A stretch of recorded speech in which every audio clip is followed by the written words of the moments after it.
Hello. How is everybody doing? I'm doing pretty good. I've been thinking a lot about love.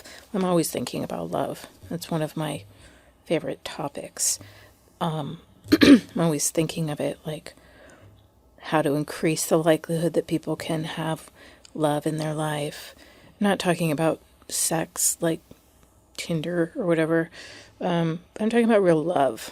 And because it seems like that's what everybody wants. And they always have, and they always will. So I've been thinking a little bit about that. I've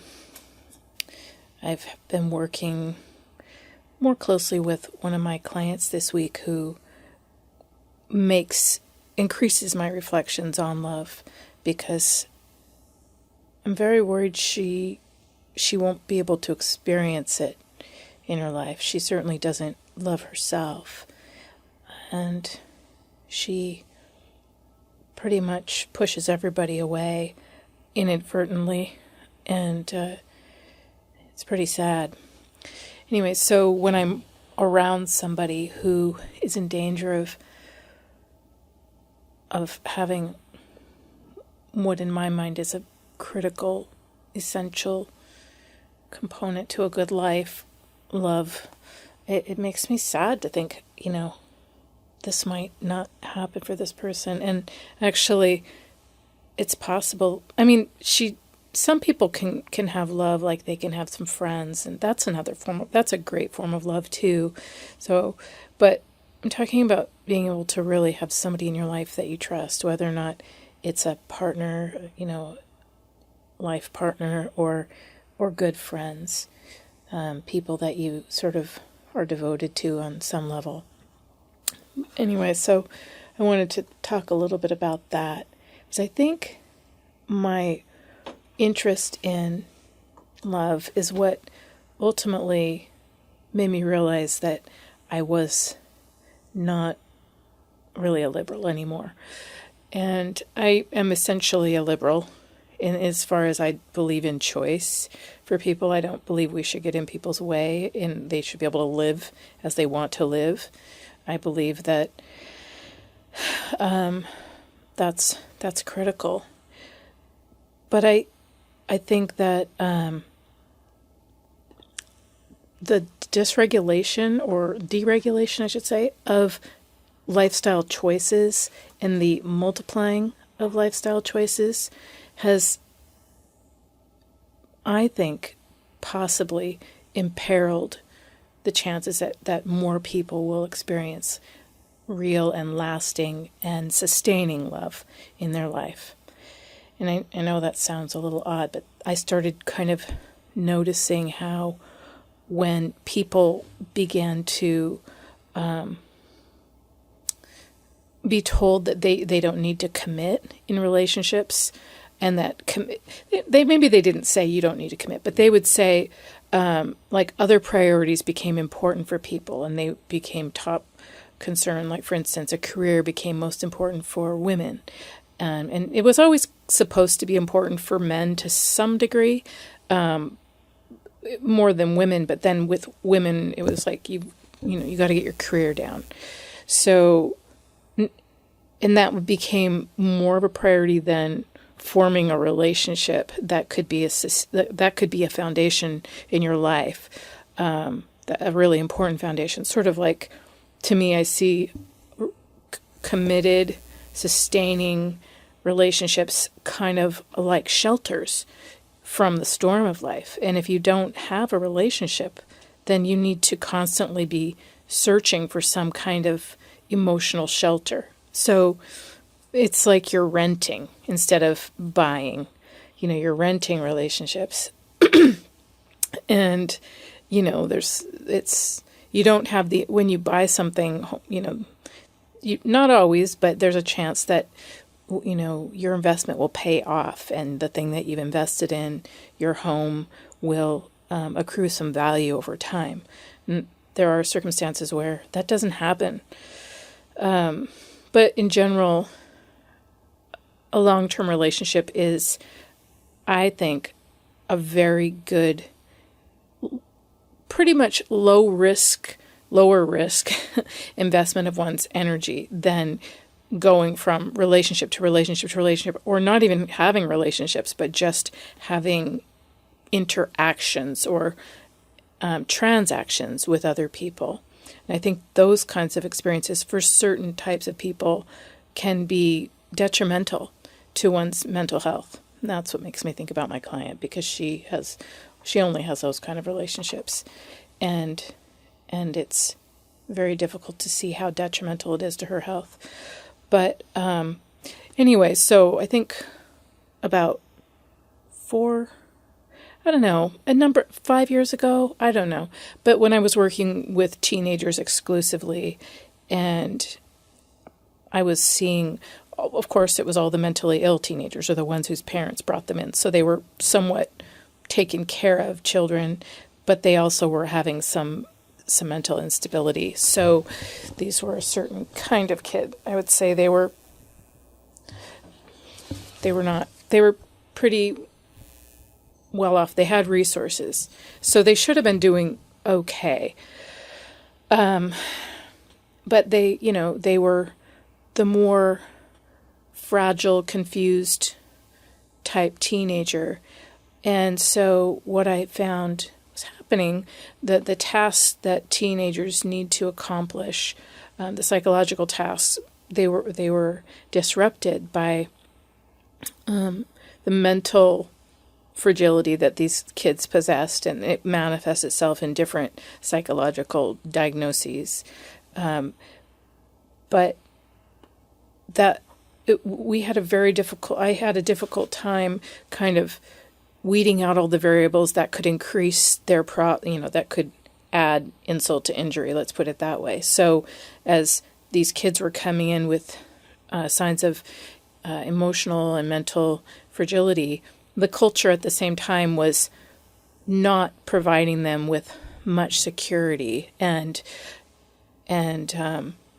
security in the way of helping them to negotiate the social realm and the interpersonal realm and the psychosocial realm. And it was sort of foisting all of these choices upon them as far as like gender identity and sexual identity, and getting them involved in political activism through those expressions.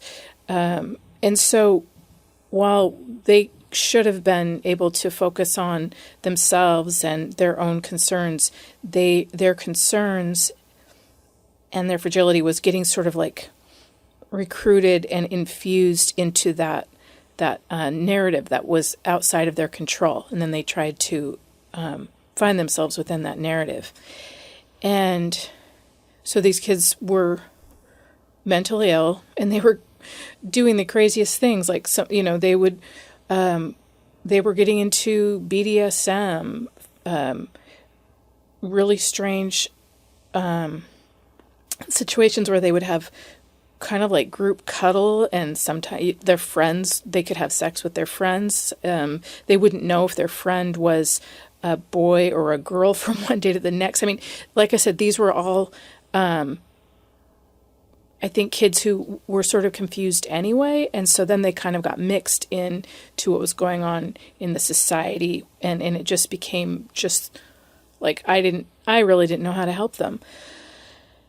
And if I did try and help them in a traditional way by getting them to maybe, I couldn't really say, well, your psychological health might be compromised by the fact that you are wanting to get involved with having sex with a bunch of different friends, and then you're sad because those friends want to have friends with your friends, and you all are, it was just something. These kids were doing things that crazy hippies would do who were in college, like in the 60s or something, like, like they were part of the Weather Underground, but they were only in junior high.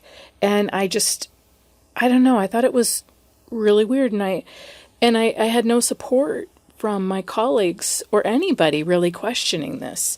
And so it became an issue of rights. The kids feeling like they were kind of emboldened that they were, part of a new rights movement. And but they were also just really fragile and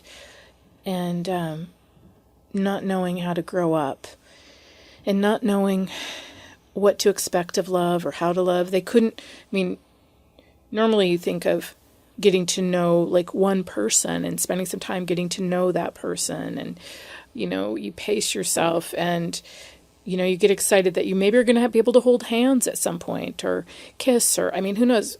It's just, even if their relationships would have been monogamous, that and had even sexual, that would have been kind of easier for them to tolerate, I think, than just this sort of complete dysregulation of sexual, social rules to the game. And so they literally, the rules of the game for playing this, that they were all gone for these kids, and all in the name of total liberation. So that was becoming more frustrating to me, because more and more of my kids were coming in with problems, and then getting into these groups in their schools where the kids were, this was one of their ways to find each other and express themselves. And they were all taking their cues a lot from things that they read online, on Tumblr and things like that, social justice warrior stuff.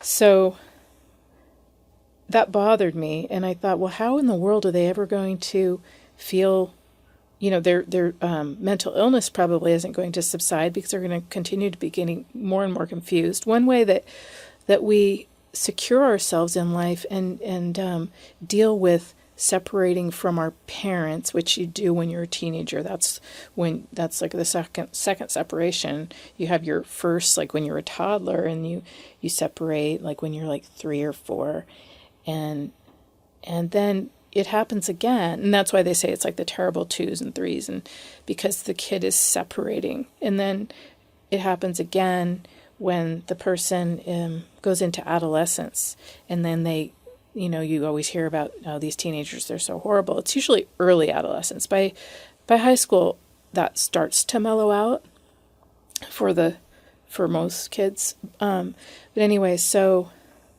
the kids are going through that individuation process. And when you go through an individuation process from your primary love attachments, like your mom or dad or whatever when you're little, and then later on it's the family unit, you're separating, you need to be able to attach to something else, right? To manage the upset of no longer having that attachment that's so stabilizing for you. So not everybody has a very great attachment to their families. That's true. So that can make it can make the individuation process very difficult and rocky. And anytime you have too much stress over an important psychological process like that, you run the risk of increasing mental illness, or the development of some kind of mental illness. Mental illness is like a byproduct of a mental system that's under too much stress, or mental or biological system that's under too much stress, but mostly mental, and it manifests in the body too. People who are really anxious, for instance, that's a bodily sensation that they feel, but that can cause them to break down emotionally. Anyway, so it's so important. The teen years are so important for establishing a trusting relationship and having some intimacy. So that's why teens get really close to their friends. But imagine if, like, I'm thinking back to my teen years and I had my really close girlfriends or somebody. Imagine if I didn't know if I was supposed to have sex with my friend or if we were just friends. I mean, that's what a lot of these kids are being taught, that the boundary between friend and kind of like partner, romantic partner, that's even blurred. I mean, everything is fluid now. That's what the kids are being taught. And so now not every kid gets into this, okay? People, I think, who are less fragile, who are less shaky in their sense of their identity, they tend to be a little, they don't they're not as impacted by culture nearly as much, by the kind of the shifts and, of culture. They tend to be a little bit more conventional, but it's these more fragile kids who I think are more prone to getting pulled in. However, it used to be that way, but more and more are getting pulled into that camp of fragility, because as the culture becomes more and more chaotic and more rules are broken down, there's more confusion. And that's really tough. And so anyway, so I worry about how these kids are going to form that strong attachment that helps them to safely kind of launch or individuate from their family if they're going into chaos. So that's something that I think made me realize that there's something in the liberal view. I'm not talking about liberal as in giving people a choice, but I'm talking about this other progressive thing. It's not even liberal. It's this belief that everybody would be happier if we were all completely, fully liberated from rules, whatever those rules happen to be. And in this, we're talking about the rules that set up the parameters for relationships between the opposite sex or the same sex, whatever, but the person who you're getting together with for a romantic relationship. And if you don't have any rules, then what's going to happen? I mean, all you have to do is use your brain. I don't know why people don't, but if you have no rules, there's no way to establish strong attachment, right? Because a rule sets the guidelines for how you're going to interact. And so it makes it so people can relax and lower their guard because they go, well, I know that this person has committed to me, or they're not going to cheat on me. Some people try and get around that, and they go, well, we're going to have a relationship, but we're going to have an open relationship. That's another one of the varieties that the kids are involved in now too. Or we're going to have a thing. So we have a thing, but we're not going to have a relationship or a commitment. So this constant blurring of the boundaries, so that because the kids are taught that the commitment that's going to that's too much, and nobody, they shouldn't expect that from anybody. And that's oppressive, and it's oppressive to them, it's oppressive to the other person. So they're taught that it's better if everybody's liberated to do whatever they want, and then everybody can be happy. But they're not really told the other side of the equation, which is that you won't have trust if you have that. You just can't have that. It's sort of like trying to build a house without any walls. You need to have walls. If you want to have a house that keeps you warm at night, you have to have walls and a door. If you want to have a shack and, you want to look out at the stars, you can have that. But when the rains come, when it gets cold, that is not going to keep you comfortable. So they just don't understand. And I think that's the part that bothers me. I believe in choice. I believe we should let people know that different choices have different outcomes. And so if you want to have more of a sanctuary in your relationship, if you want to have a place where you can bring out your precious goods and have them be seen as precious and protected and something that, I don't know, if you want that, then you're going to have to follow some rules. But anyway, but I think that as things go, the sexual liberation theories, they've been with us for quite a while now, probably since, I've been reading a little bit about this guy named Wilhelm Reich, and he's considered the grandfather of the sexual revolution, and he was a disciple of Freud's. Now, he kind of went a different direction than Freud did. Freud believed that you needed to suppress your sexual urges in order to have civilization. And I think, to some degree, he would talk about, civilization and its discontents.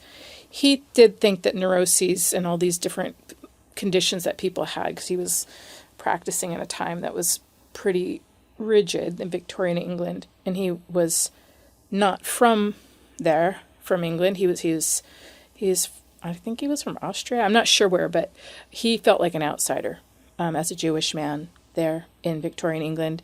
Anyway, he did believe that you needed to rein in the sexual potential to some degree in order to have society, or civilized society.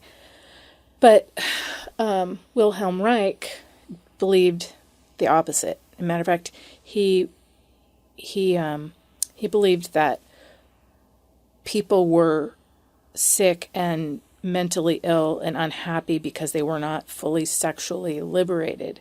And so he believed and he wrote books that were about, he wrote about Marxism, communism, and he really believed that this thing called orgone energy, which was like the sexual energy of, I'm just really going to paraphrase this, but it had to do with kind of the life energy, sort of like maybe what people would say chi is, but he believed everybody had this sexual life energy, and it was trapped in the bourgeois families, and that he believed that if everybody could be liberated from the bourgeois family, from the family structure, and be free to have sex with whoever they wanted, then they would be liberated and they could be their authentic selves. So he actually was kind of a strange guy. He was sexually precocious as a child. He started having sex, I think, with a servant in their family, like at the age of 4, and he wanted to have sex with his mother, and he was obsessed with his mother. He used to spy on his mother having sex with somebody else other than his father, and hide in the room. And what else? Oh, his mother committed suicide when he was pretty young.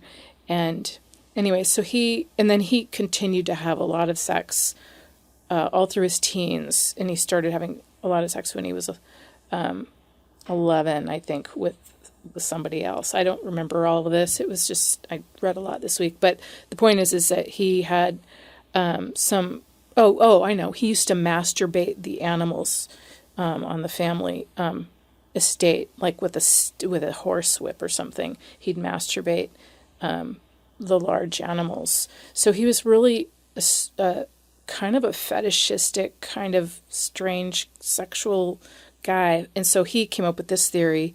And of course, he was a very intellectual man, and he wrote all these books. So he was able to kind of make him, when people are good with language and thought, and can take their own impulses and put it up into theory, it's really powerful. And so he had a lot of influence over a lot of people, although he was, I think, thrown out of the Communist Party at one point, and he did die in prison in his later years, and I think he developed schizophrenia. But the point is that he had a lot of influence early on.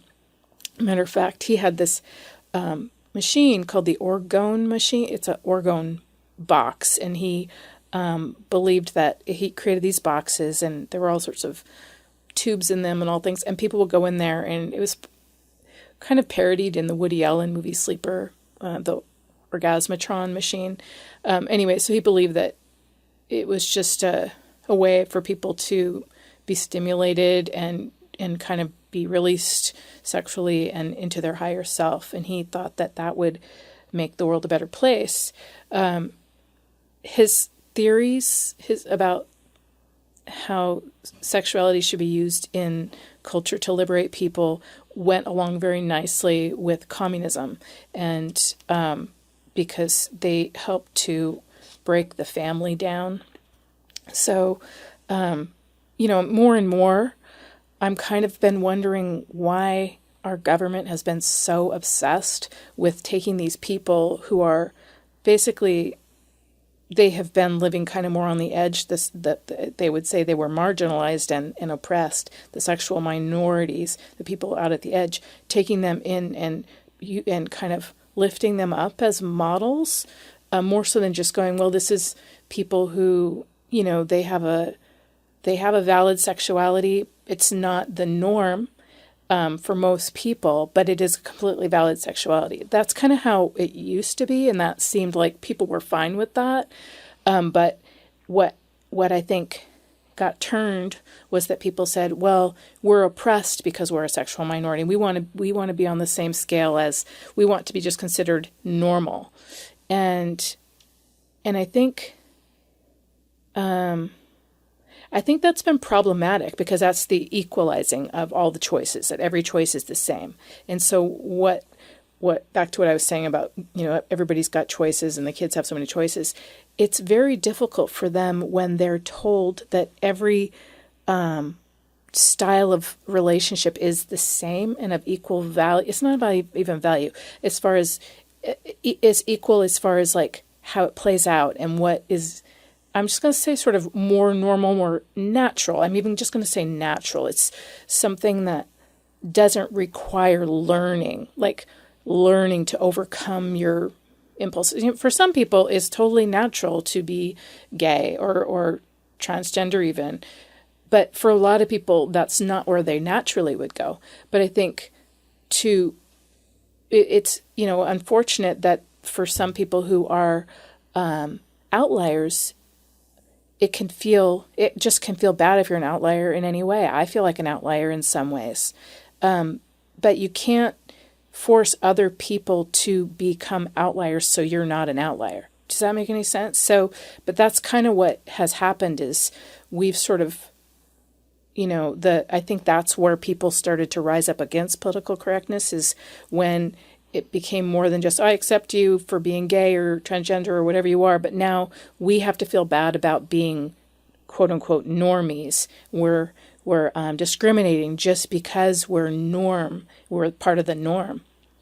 But so that has confused the issue. So we had to, create all this false equivalency, I guess is what people call that. But that's very bad for kids and for anyone trying to figure out life. And here's why. Because when you create a setting that everything's, even stuff that's like not quite as normal or natural, that's just the same as this other stuff, what you do is you take people away from the resource of their natural impulses and you separate them. So for instance, this girl that I see, she would like to believe that she doesn't need to have a relationship with all the different people that she has sex with, and that she can just have sex because that's what she wants to believe. And so when she gets upset and suicidal and depressed and can't get out of bed because she's had sex with 5 different people in a matter of a couple weeks and none of them want to see her again or talk to her, she has all this cognitive dissonance because she's been taught that that's a fine way to conduct herself. And so it's difficult. She can't lead her life by internalizing and making the rules of the game that have been passed down to her that have worked for other people. That's called culture. So when you have culture passed down to you, and a culture that's been kind of refined, that's what culture is. It's a refinement, and people go, well, this worked and this didn't work, and now we're doing this and that we're doing. That's why culture shouldn't change very fast, right? So, when you take on the culture that was passed on to you, you can go, well, I saw this worked for the people before me, or this didn't work, or I saw this work for my grandparents or my great grandparents or other people around. You see a transmission of culture, and so you can kind of just follow along with the game, and then you can get on and you can work on other parts of your life that, and you don't have to be hampered by wondering if you're making the right choice all the time and be so conscious. And so all of your energy goes to just trying to make a choice. And so when you deprive people of the advantage and the privilege of knowing kind of the risk, the cost benefit of a certain way of conducting yourself in life, which culture gives that to you. Culture says this works for people, this doesn't work for people, or this can work for some people, or this works for this kind of person. These sorts of things. When you take that away, people are just confused as hell. and then you're going to see a spike in mental illness. So we all pretty much could agree, attachment, love is something that makes for a better life. Most people don't do as well if they don't have that foundation in their life. But when you have a culture that spins everybody around and makes it so they don't know which way is up and down, it's going to be harder for them to locate other people who believe as they believe. And they may not even know what they believe because they've been taught to not even follow their own intuition or their own instincts. And so everyone's confused. And so just finding the right person is a big problem. On an up note, I did hear, I hope this is working. Oh, this microphone fell. I was listening to somebody this morning talk about Generation Y, I believe, kids born after 1995. And apparently they're coming out much more conservative than I think, since they're the most conservative generation per this person's report. I think it was Paul Joseph Watson. They're coming out more conservative than people like since like the 30s or something, the 30s or 40s, since a long time. And I thought that was kind of interesting because I had just been talking conservative, I guess, who knows exactly what that means, but I'm going to do some more digging. But it made a lot of sense to me because my daughter had just told me that she was having her 4-year anniversary, and she's going to be 21. So she's got together with this guy, and she's really happy that she was having a 4-year anniversary. They did have a break in the middle there and kind of went their own way, and then they realized that was wrong, but for them, but then they came back. But anyway, so 4 years, and then there was the intermission. And anyway, but I said, oh, I had just heard that your generation is going to be one of the more conservative generations that's been around in a long time. And she was kind of intrigued by that because she said that she noticed that a lot of the people in her age group were seeming to stick with relationships more. Now, I'm talking about a different subset of people from her age group, but there's her and certain kinds of kids in her age group who are maybe they're kind of like the opposite of the kind of crazy ones who are just trying all these things and getting more confused. They're seeing how confusing it is and choosing otherwise. But anyway, she said that she noticed that it's really kind of crazy and that people are wanting to stick with people longer, the people that she has noticed and is around. So from her age group.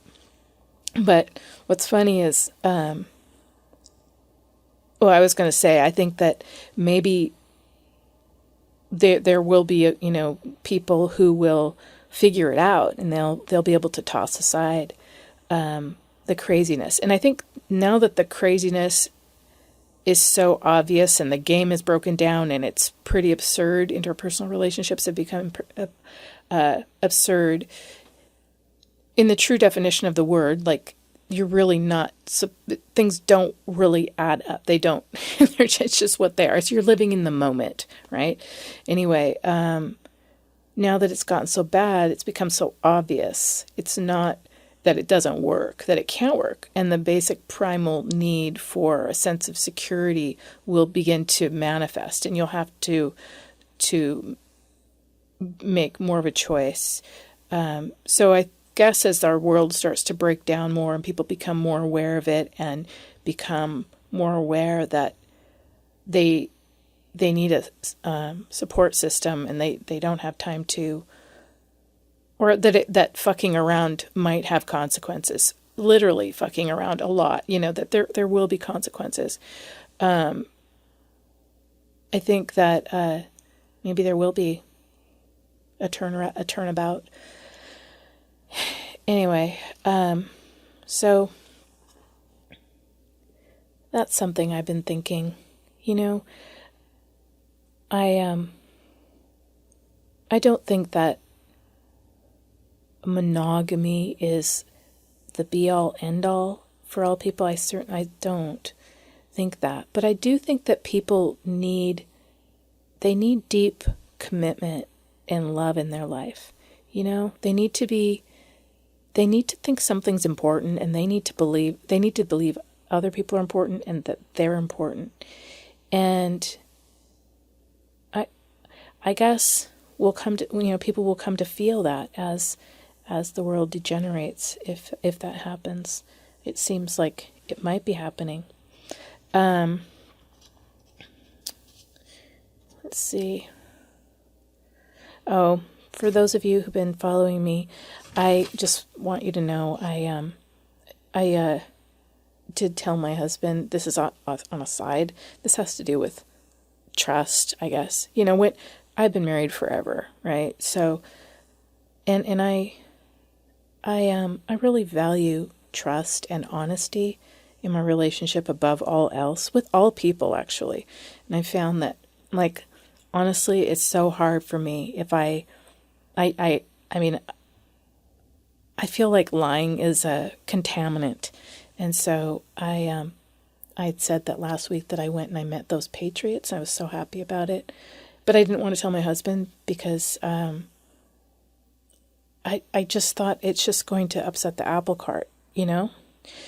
Because it's been pretty tense, my having voted for Trump, and things have not calmed down at all in our world, and it just seems to be escalating, and I'm, a vile person by association now. It's really maddening. That is so maddening to me. Anyway, so I did tell him that I saw these people, and I had to go out of town to actually meet some Trump supporters, like an hour away, and I did that last week, and it was great, for those who may not have heard that.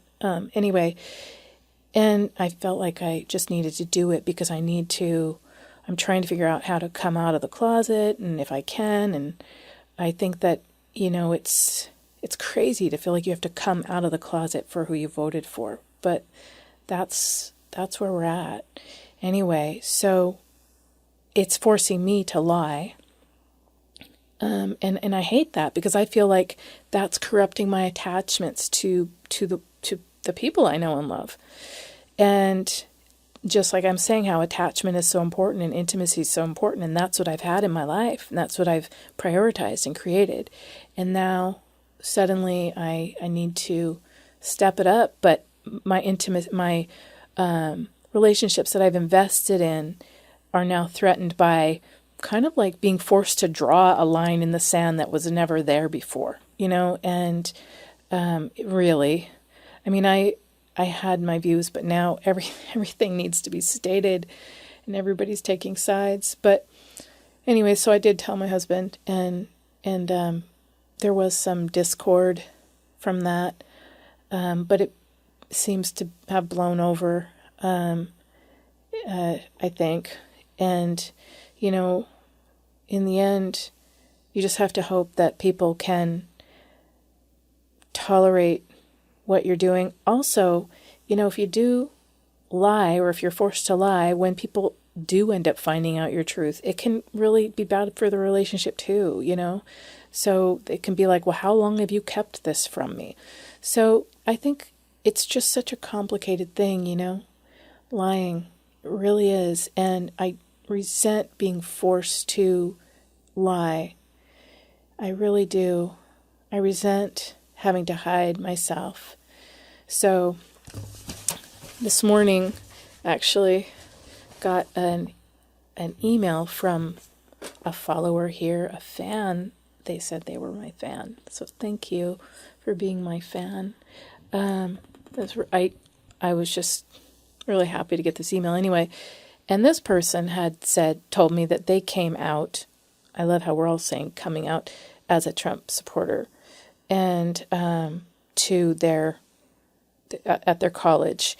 And I just, tears were just coming down my face as I was reading that. I just imagined, and they did it in a very dramatic, poignant way, and and it worked out pretty much. But just the image of that, it blew me away. Like, what does it mean for us to be able to be loved and to love, to let people know, to let the people that we share this country with know that we are honest people and that we won't be made into liars and we won't destroy the attachment that is so critical by lying. So I've got to figure that out because, I don't know, sometimes I imagine just going to the newspaper, and saying, I know you'll want to interview me because they always want to, interview Trump supporters in this town because they just want to, like, I don't know, put them on a dartboard or something.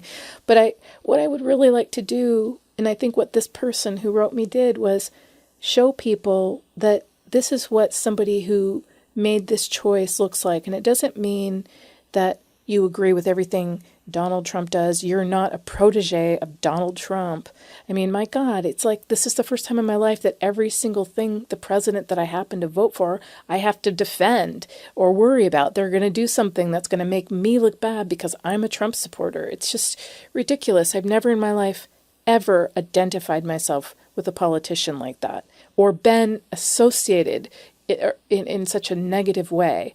And so we went from talking about the sexual revolution and love to this. But I don't know, maybe this is incoherent. That wouldn't be a surprise. So thinking about coming out. But before all that, back to love, I would like to say to young people, if you're a young person, I don't need to convince anybody who doesn't need to be convinced. But if you're a young person and you don't want to have sex and send, sexting texts, and you don't want to give a guy a blowjob and you just want to have a friend, that is completely normal. You don't have to do any of that shit. You don't have to compare yourself to porn stars. You don't have to be a porn star. Matter of fact, I'll tell you, all the people that I've met with who do that shit, they don't get relationships. That they don't get what they want. Because honestly, when you do all these things, when you treat yourself like you're a piece of meat, and I'm speaking just to girls here, but it's the same for guys. When you treat yourself like you're just a piece of meat, that's what people are going to see you as. They can't help it. And so the culture now tells us to just see people as instruments. It's a utilitarian culture, okay? That's where you don't have a soul, you don't have an essence. And the truth is, you have a soul. You have an essence. You don't even have to believe in God. It's just what it is. And so if you get fixated on thinking it's your body that's important to people, what's going to happen is your body is all that's going to be important to them. That's just what it is.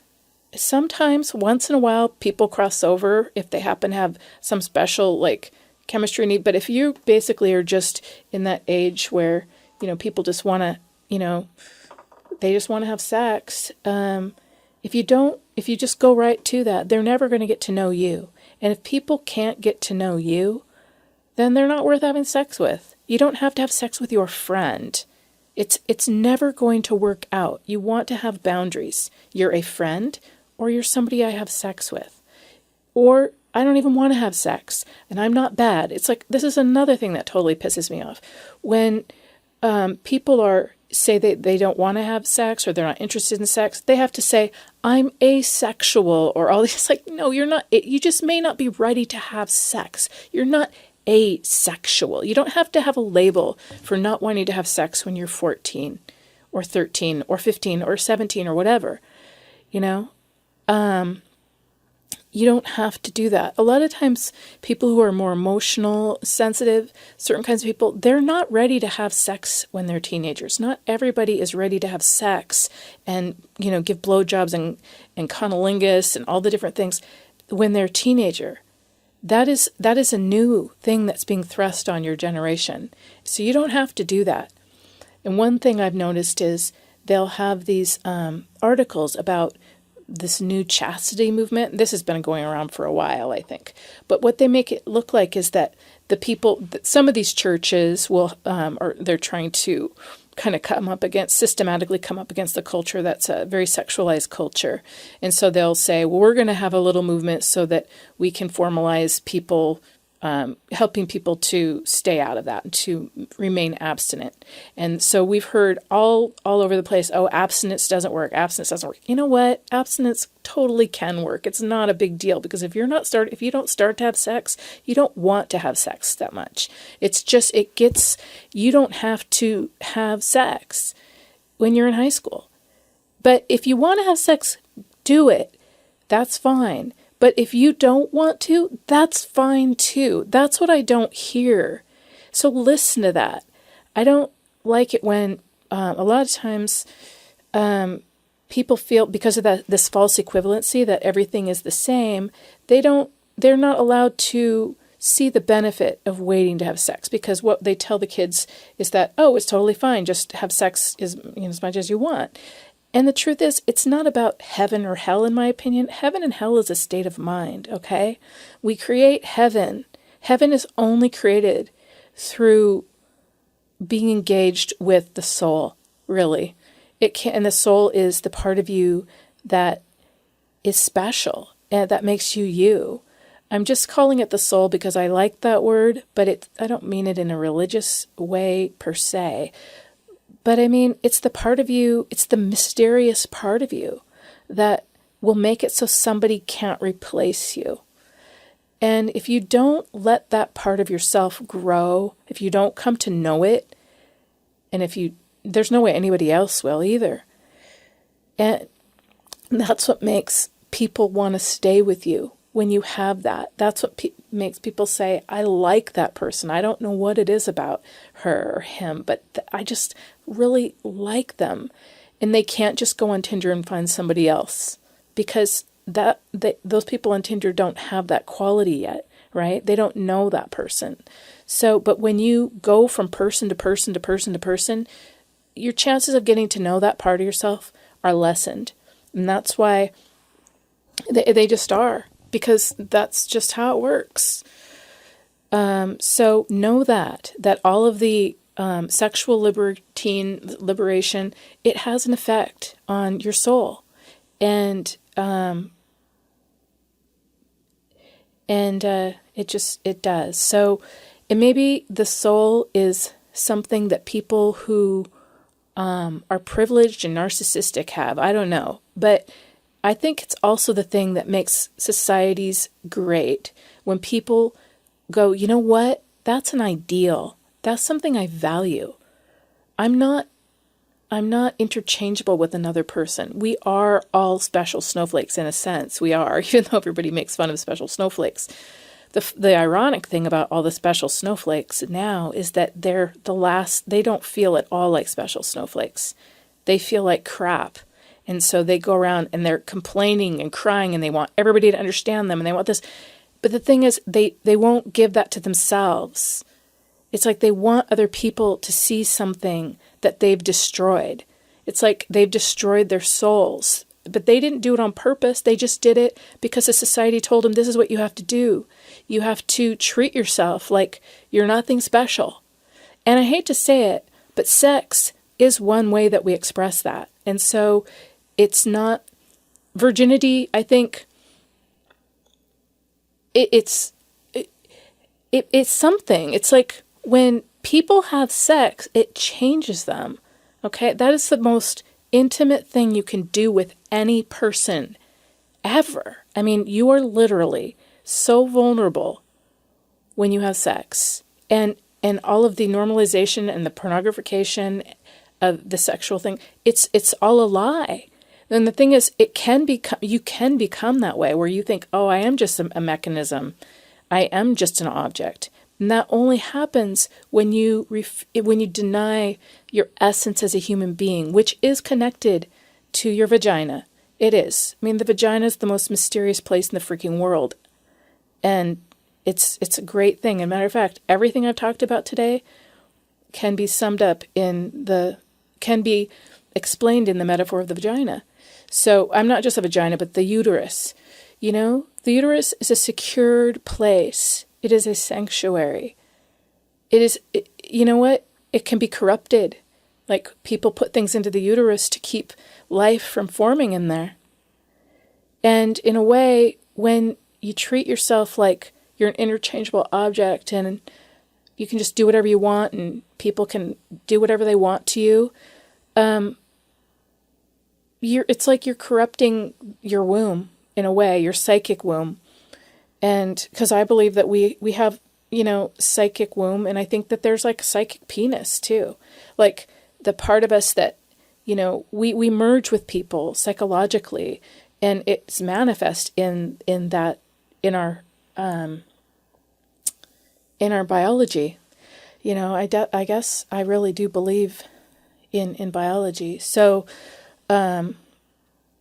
anyway, so I was going to say about the virgin, the abstinence movements that came out of a lot of the churches. A lot of the hip magazines or the intellectual magazines would make fun of these churches for having these, purity kind of pledges and things that different people would take, women mainly, that were involved in these churches. And they would say that the only people who care about virginity, or I'm not going to go straight on virginity, but with sexual, restraint to some degree, those people were all like these crazy Christian fundamentalist people, and they were like what Wilhelm Reich thought. They were just really super repressed people, and they were really unhappy because they were so sexually repressed.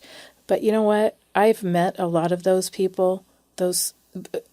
I'm not saying I've met anybody who took that pledge or anything like that, but I know a lot of those Christian people, and they have long, pretty sustained marriages, and they're pretty happy. So it's not really true that people who are in those churches are unhappy because they're sexually repressed. It's just that they have a game that they follow, and they follow that game, and what that game does is it makes it so that they can trust another person, and they can trust them with something that's so valuable, and then they begin to feel more valuable because they've decided they are valuable. And so the thing is, anybody who's not in one of these this is what I hate about this, is that if you're not in one of those kind of churches, then there's, outside of that, there's nothing that permits you to say, well, I don't want to do that. There's no part of the secular game that explains the preciousness of sex, because it's either, you're a repressed Christian fundamentalist person, or you're completely liberated secular person. But there's, what you really want to do is you want to just look at the truth of what sex really is. And it doesn't really matter if you're in the church or if you're out. It's just that in one place allows you to one place supports the truth of the vagina, and one side doesn't. And the funny thing about all this stupid pussy marching crap, which makes me so angry, is these women are just like, I'm a nasty woman and all this crap. And Madonna, that is not what women are. And that's why everybody, like, I don't even think that the women there marching are going, yeah. It's like, they're not even happy, because I meet with people like that, and they're not getting, they want to have a stable relationship, but they don't have one. They have all these people who come in and out of their life. And so they went to the march. I'm not saying everybody who went to the march is like that, okay? But the ones that are in my office, who are engaged in that, they're in my office, I think, partially because their life isn't working, because they're following the dictates of this culture, because I don't know why, because they just have to, because they just listen to what's kind of coming out. It's hard for them to see otherwise. So anyway, that march upset me, because I think that it goes against what women really are. A vagina isn't naturally discriminating. A vagina isn't nasty. If a vagina was nasty, it's like if you were like having sex all the time with a bunch of, you would be pregnant. That's what naturally would happen. If you were getting, and you wouldn't do that, right? So I'm just going by if you weren't on birth control. And if, so just go by, birth control changes our whole chemistry too. That's another thing. So, the birth control might be keeping women from even being able to listen to the message of their vagina, as far as I'm concerned. But if you really are listening, the vagina will tell you. It'll like go, I'm not interested. I'm not interested. Or, oh, yes, I am interested. It's like women respond to certain things. Women, this whole I'm nasty and I'm getting all turned on, that's a perversion of what women are. That's not what women really are. Some women are. But if they're like that, they're not going to attract, those women are repelling men when they're saying, I'm nasty, and they were aggressive. So I don't believe that women who want to have sex and who want to have a positive relationship with their vagina, which would imply that they want to have sex, really want to repel the people that they want to have sex with, do they? It doesn't make any sense. So I'm sexy and nasty and I want you to want me. I don't think men, unless they're just, I don't know, maybe men want women to act sexy and nasty, but I think that if we're talking about forming love and a bond, I think that sex is a way of, like, for instance, if you're having sex with somebody, it's for a woman, the reality is sex is a very vulnerable situation. You're literally being pierced. Okay, you're having a penis go inside of you to the deepest part of you where a child could be conceived. This is like the most incredible experience for women, and it should not be taken lightly. A man is going to be in and out. He's like a visitor. But a woman, she's like the sanctuary. She's the hotel. She is it. And so everybody's always known that, and all of the values that have been shaped and in our culture around sex have come from that knowledge. But now we've taken that away as if that isn't a reality. So it makes sense. Men don't have the same kind of, men don't have to be committed to women. They don't have to be. But over time, they figured out that this really works to love the woman who is going to love and care for your child. That's a good thing for men. And it works. And so when a woman acts scary and fierce because she's been taught by her culture that she's supposed to be scary and fierce, that's because the culture's telling her that, because the culture's telling her to repel men.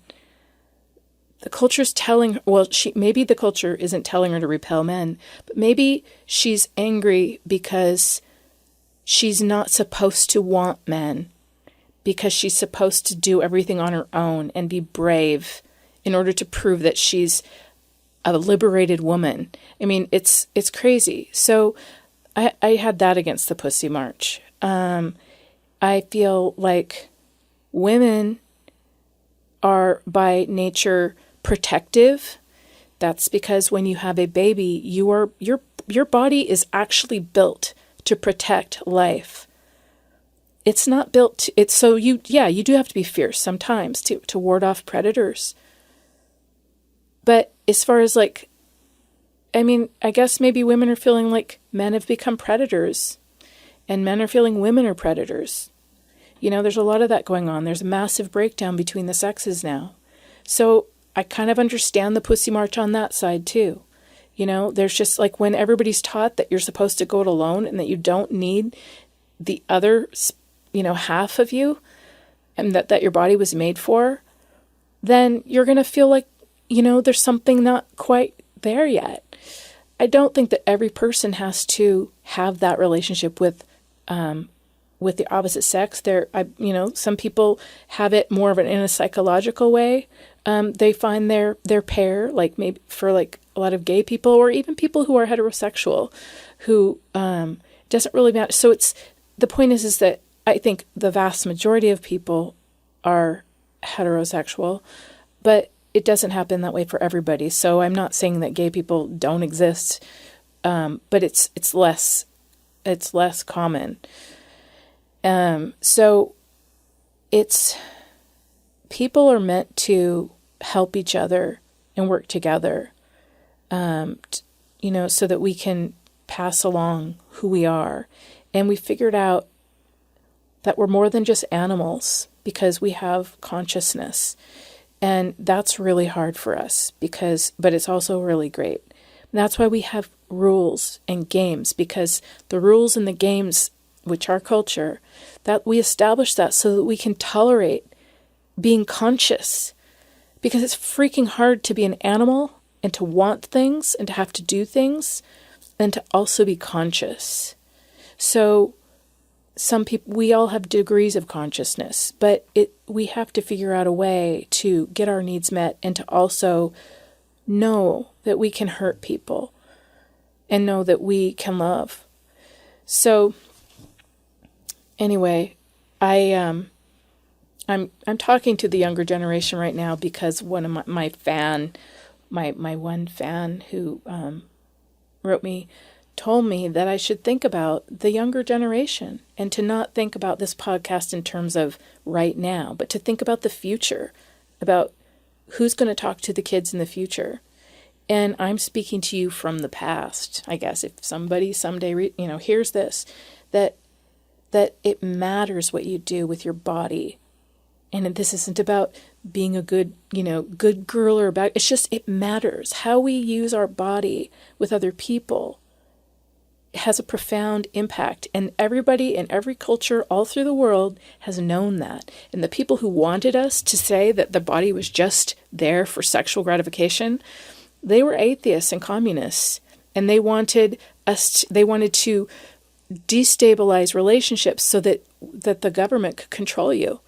So when you actually use your potential, your body, to form your own governing body, which would be like a family, then another governing body doesn't have the ability to come in and overpower you as easily. But if you are alone, if you're all by yourself, if you really can't trust anybody, if you haven't used your life energy, your psychic energy, your bodily energy to form a union and create a sanctuary, then you're going to be alone. And then other people are more likely to come in and abuse you. So that's why sex is so important.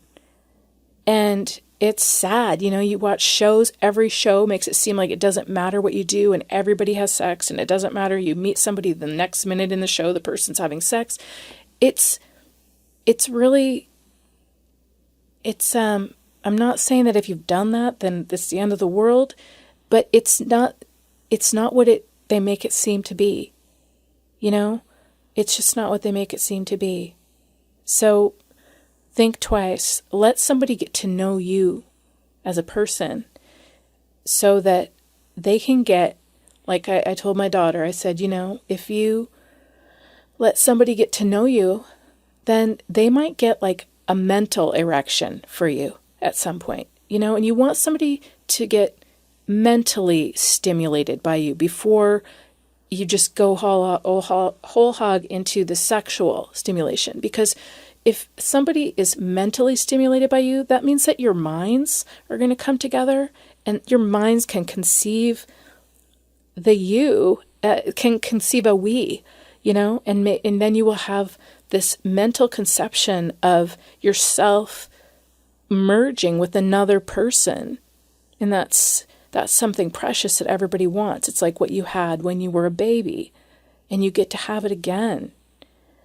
But you can't have that if you're not patient, and if you don't believe there's something in you to merge with. So let it grow. And, and just like you can't see these things growing when they're in a womb, like a woman knows that she's got something in her womb when she's got a baby in there. She doesn't know what it's like. She doesn't know its personality, but women can tolerate mystery and they can believe things that aren't seen, and they believe that they're growing. And you have to know that about yourself. And men like that about women. They do. And men their lives are more seen. Their penises are right out there, right? That's kind of how men are. They're not as, and that's such a great thing. I think the way men think and the way women think. Like I said, this is just sort of a generalization. There are some men who are super mysterious and, think more internalized this and have that kind of way. But that is more of a feminine way. So, and then, women get angry when men are like, so like, this is the way it is and logical. That's just like the penis. It's just what it is. But you know what? You never really get to see what's in the vagina. You don't really know what it is. And so you're like, oh, well, I feel, and I'm thinking this, and oh, I had this intuition. That's the vagina talking. And everybody likes the vagina, and everybody needs that. That's like hope and promise. It means that it's like imagination. So it's all very good, and it's beautiful, and it's not nasty. There's nothing nasty about that. It's precious. And I am done. I love you guys. Bye.